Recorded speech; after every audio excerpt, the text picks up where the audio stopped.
Liquor కేసులో ప్రధాన నిందితుడైనటువంటి Janardhan statement ను వాట్సాప్ చాటింగ్స్ ను పరిశీలిస్తున్నామని దీనిపై సమగ్రమైన విచారణ జరుగుతుందని అన్నారు మంత్రి కొల్లు రవీంద్ర. కుట్రలన్నీ కృష్ణా జిల్లా నుంచే జరిగినట్టుగా ఆయన చెప్పారు. అత్యంత ప్రతిష్టాత్మకమైన గూగుల్ డేటా సెంటర్ ఏపీకి రావడం జగన్ కు ఇష్టం లేదని విమర్శించారు. అందుకే రాష్ట్రంలో అస్థిరత సృష్టించేందుకు గాను కుట్రలు చేస్తున్నారని మండిపడ్డారు.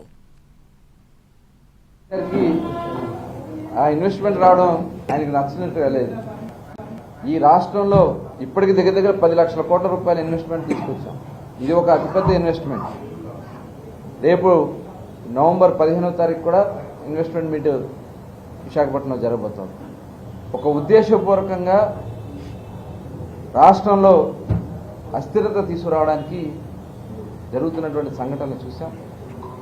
వాస్తవాలన్నీ కూడా బయటకు వస్తున్నాయి, ఒక్కొక్కటి బయటకు వస్తున్నాయి. మొన్న ఎవరైతే దీంట్లో ప్రధాన నిందితుడైనటువంటి జనార్దన్ కూడా స్టేట్మెంట్ చూసాం, అతను మాట్లాడిన వీడియో చూసాం, అలాగే కొన్ని వాట్సాప్ చాట్స్ కూడా చూసాం. డెఫినెట్గా వీటన్నిటి మీద కూడా విచారణ జరుగుతూ ఉంది.